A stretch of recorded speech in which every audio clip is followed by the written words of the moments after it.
অসংখ্য ধন্যবাদ আমাকে আরও একবার যুক্তি খণ্ডনে উপস্থিত হওয়ার সুযোগ করে দেওয়ার জন্য। প্রথমে আমার প্রতিপক্ষকে আন্তরিক অভিনন্দন জানাই, কারণ তারা ইতিমধ্যে প্রমাণ করে গিয়েছে সুন্দর সুন্দর কথা বলে মঞ্চে উপস্থিত থাকতে পারলো, নিজের যুক্তিহীন যুক্তির যৌক্তিকতা প্রমাণ করা যায় না।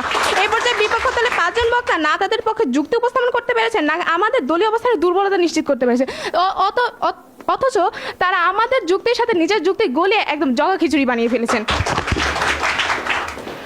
মাননীয় মডারেটর, তারা বলে গেলেন দারিদ্রতার কথা, অর্থাৎ বৈষম্যের কথা। এখন আমি বলছি, তারা কি আমাদের জাতীয় কবি কাজী নজরুল ইসলামের কথা ভুলে গিয়েছেন? তিনি কিন্তু দারিদ্র থেকেও একজন বিদ্রোহী কবি হয়েছিলেন।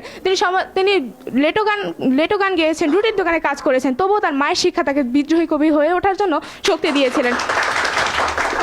মাননীয় মডারেটর, দ্বিতীয়ত তারা বলে গেলেন যে সেই ওসি নাকি মাদকাসক্তি ছিল, তাই হয়তো তার পরিবারকে সে মেরেছে।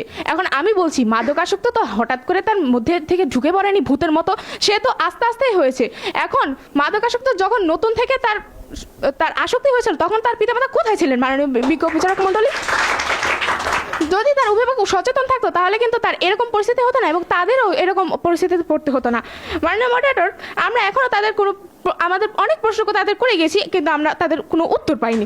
তারা ভিন্ন ভিন্ন একই গানকে প্রমাণ করার চেষ্টা করে গেলেন যে অভিভাবক এর জন্য দায়ী নয়, এর বহুমত কারণ হয়েছেন।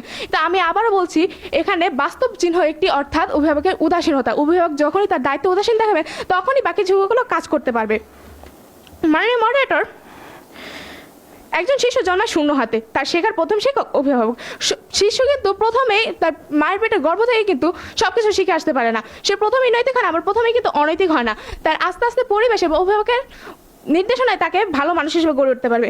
মাননীয় মডারেটর, আজকে আমার যে বিষয়টি নিয়ে বিতর্ক করছি তা কোনো বিতর্কিক বিষয়ই নয়, এটি একটি চিরন্তন সত্য। এখন অভিভাবক যদি সচেতন হতেন, আমরা হয়তো আজকে বিতর্কে উপস্থিতই হতাম না। মাননীয় মডারেটর, এখন অভিভাবক উদাসীন বলে আমরা আজকে এখানে উপস্থিত হতে পেরেছি। আমি তাদের আরেকটা প্রশ্ন, সন্তান যদি রাতভর মোবাইলে ব্যস্ত থাকে, অভিভাবক যদি ঘুমায়, তাহলে কি দোষটা কি মোবাইল কোম্পানির? বিজ্ঞপ্রেতা ভালো মতো বেছে নাও, সময় কাজ করা, অন্যায়ের সাথে ভালো ব্যবহার করা ইত্যাদি শেখানো, এগুলো কি অভিভাবকের কাজ নাকি আপনাদের কাল্পনিক বন্ধুর কাজ? বিজ্ঞ প্রতিপক্ষ, আপনারা বললেন বন্ধু নির্বাচন, এখন সেই বন্ধুরও কিন্তু অভিভাবক আছে। অভিভাবক যদি উদাসীন না থাকতে চান, সেই বন্ধু বিপদগামী হতো না, আপনাকেও টেনে নিয়ে আসতো না বিজ্ঞ প্রতিপক্ষ। আর আপনি যদি নীতিবান মানুষ হয়ে থাকেন, তাহলে কখনই আপনি খারাপ বন্ধু নির্বাচন করবেন না। মাননীয় মডারেটর, এখানে তারা যতই কারণ দেখাক না কেন, সত্যি একটি, সেটি হচ্ছে অভিভাবকের উদাসীনতা। অভিভাবক উদাসীন হলে তবেই আমরা খারাপ পথে বিপরীত হব।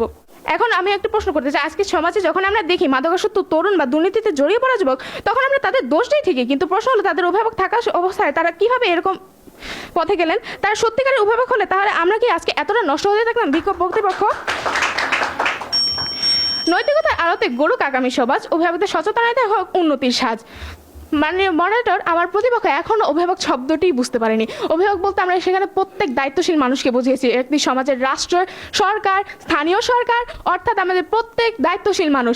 এখন এটিকে যদি আপনারা আত্মস্থ করতে না পারেন, তাহলে আপনারা বিতর্ক করতে আসবেন না। ধন্যবাদ, আমি আমার বক্তব্য শেষ করছি।